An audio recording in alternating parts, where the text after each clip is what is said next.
ಶುಭೋದಯ. ಒಂದೂರಲ್ಲಿ ಒಬ್ಬ ರಾಜ, ಅವನಿಗೆ ಅವ್ನ ಮಂತ್ರಿ ಆಗಲಿ, ಸೇನಾಧಿಪತಿ ಆಗಲಿ ಅಥವಾ ಸೈನಿಕರಾಗಲಿ ಯಾರು ಸಪೋರ್ಟ್ ಮಾಡ್ತಾ ಇರಲ್ಲ. ಆಗ ಅವ್ನು ಅನ್ಕೊತಾನೆ ಈ ರಾಜ್ಯ ಬಿಟ್ಟು ಹೊಟ್ಟೋಗೋಣ ಅಂತ. ಅರಮನೆಯಿಂದ ಒಂದಷ್ಟು ದೂರ ಹೋಗ್ತಾನೆ, ಜನರನ್ನ ನೋಡ್ತಾನೆ. ಜನರನ್ನ ನೋಡ್ಬಿಟ್ಟು ಒಂದು ತಿಳ್ಕೊತಾನೆ, ಏನು ಅಂದರೆ, ನಾನು ಊರು ಬಿಟ್ಟು ಹೋಗ್ತಾ ಇದ್ದೀನಿ ಅಂತ ಗೊತ್ತಾದರೆ ಒಡೆದೇ ಸಾಯಿಸ್ಬಿಡ್ತಾರೆ ನನ್ನ, ಬೇಡ ನಾನು ಒಳಗಡೆ ಹೋಗಿ ನಾನೇ ಆತ್ಮಹತ್ಯೆ ಮಾಡ್ಕೊಂಬಿಡೋಣ ಅಂತ ತಿರ್ಗಾ ಅರಮನೆಗೆ ಬಂದ್ಬಿಟ್ಟು ಮೇಲ್ಗಡೆ ಬಾಲ್ಕನಿಗೆ ಹೋಗ್ತಾನೆ. ಬಾಲ್ಕನಿಗೆ ಹೋಗಿ ಅಲ್ಲಿಂದ ಇನ್ನೇನು ಬೀಳಬೇಕು, ಒಂದು ಇರುವೆನ ನೋಡ್ತಾನೆ. ಆ ಇರುವೆ ಅದಕ್ಕಿಂತ 10ರಷ್ಟು ಗಾತ್ರ ದೊಡ್ಡದಿರೋದು ಒಂದು ಸಕ್ಕರೆ ತುಂಡನ್ನು ತೊಗೊಂಡು ನಡ್ಕೊಂಡು ಅದ್ರ ದಾರಿನಲ್ಲಿ ಹೋಗ್ತಾ ಇರುತ್ತೆ.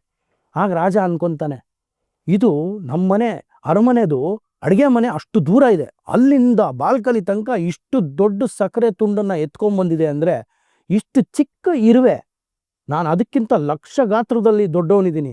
ನಾನು ಇರೋ ಅಷ್ಟೇ ಇಷ್ಟು ಚಿಂತೆಗಳನ್ನ ನಾನು ದೂರಕ್ಕಿಟ್ಟು ನನ್ನ ಪ್ರಜೆಗಳಿಗೋಸ್ಕರ ನಾನು ಯಾಕೆ ಈ ಥರ ಶ್ರಮ ವಹಿಸಿ ಕೆಲಸ ಮಾಡಬಾರ್ದು ಅಂತ ಅನ್ಕೊತಾನೆ.